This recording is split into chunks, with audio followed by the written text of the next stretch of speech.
ఇంటింటికి యోగా కార్యక్రమానికి మీ అందరికీ స్వాగతం. ఈరోజు ప్రసారిత పాదోత్తానాసనం విశేషత తెలుసుకుందాం. శీర్షాసనం వేస్తే జుట్టు బాగా వస్తుందని అందరికీ తెలుసు.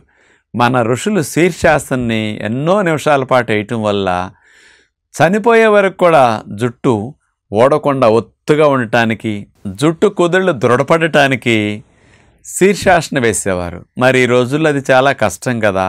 మరి ఈ లాభాలన్నీ జుట్టుకు కావాలని మనందరం అనుకుంటున్నాం. అన్ని వయసుల వారికి జుట్టు కావాలి కదా.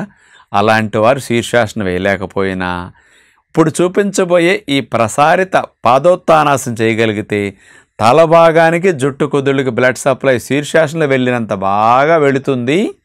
అట్లాగే స్ట్రెస్, యాంగ్జైటీ ఉన్నవారికి కూడా తలకి చాలా బాగా మంచిదన్నమాట. మనసు కాస్త ప్రశాంతంగా అనిపించడానికి కూడా ఈ ఆసనం బాగా ఉపయోగపడుతుంది. అలాంటి ఆసనాన్ని ఎలా చేయాలో ఇప్పుడు మనం చూద్దాం. ప్రసారిత పాదోత్తానాసనం చేసే విధానం చూడబోతున్నాం. అంటే పాదాలను, కాళ్ళను విస్తరించటమే ఈ ఆసనం యొక్క పేరు అన్నమాట.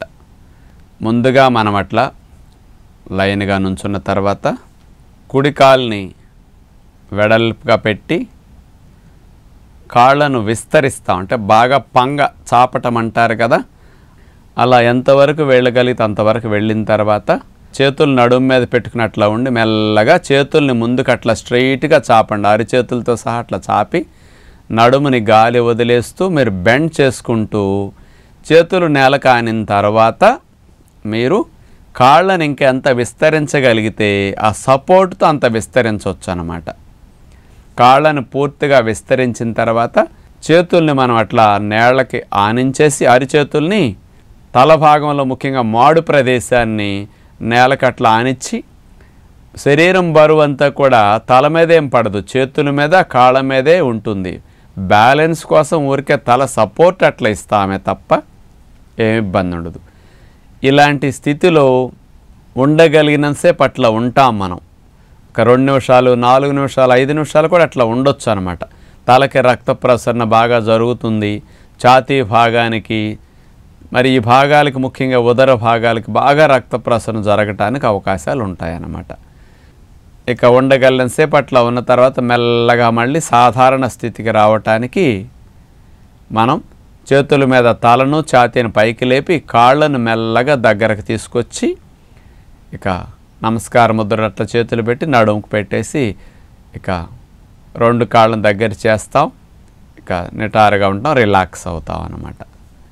ఇది సాధారణంగా మంచిగా స్థితి శరీరానికి ఉన్నప్పుడు చేసే ఒరిజినల్ స్థితి.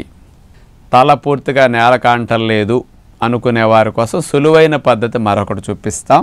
ఇట్లా కాళ్ళను వెడల్పుగా చేసిన తర్వాత మనం తల నేల కాంటలేదు కాబట్టి ఏదైనా దిండు లేకపోతే దివానం దిండులు ఉంటాయి కదా మన ఇళ్ళల్లో గుండ్రంగా, అలాంటి దిండు ఏదైనా తల ఆనటానికి ముందు అట్లా పెట్టుకోవచ్చు.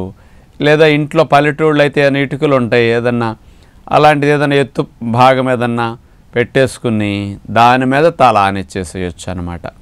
పాదాలను అట్లా విస్తరించి చేతులు అట్లా పక్కన పెట్టేసుకుని తల మెత్తగా ఉండే దిండు మీద కానీ ఏదైనా ఇట్లాంటి రాళ్ల మీద కానీ ఏదైనా మీకు కన్వీనియంట్ చూసుకుని అట్లా పెట్టుకుని ఉండొచ్చు. నిదానంగా హైట్ తగ్గించుకుంటూ మనం చేస్తుంటే తల నేల వైపు ఎక్కువగా రావటానికి అవకాశం మనకి చక్కగా ఉంటుందన్నమాట. ఇలా చేయటం ద్వారా మీ నడుము కండరాల ఫ్లెక్సిబిలిటీ బాగా పెరుగుతుంది.